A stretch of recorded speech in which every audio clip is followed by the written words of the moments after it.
5 science-backed steps to prevent cancer. Step No. 1. Don't smoke.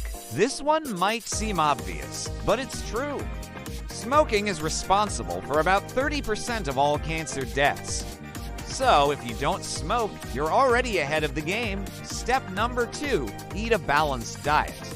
We're talking about fruits, vegetables, whole grains, and lean protein. These foods are packed with antioxidants and nutrients that can help protect your cells from damage and reduce your risk of cancer.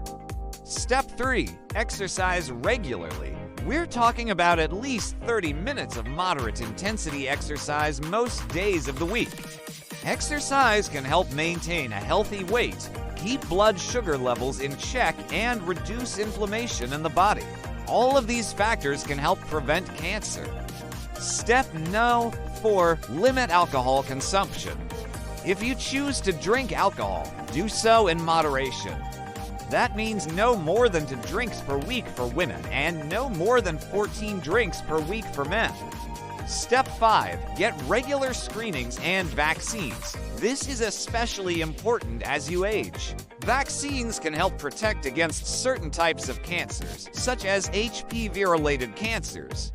And screenings like mammograms and colonoscopies can detect cancer early when it's most treatable.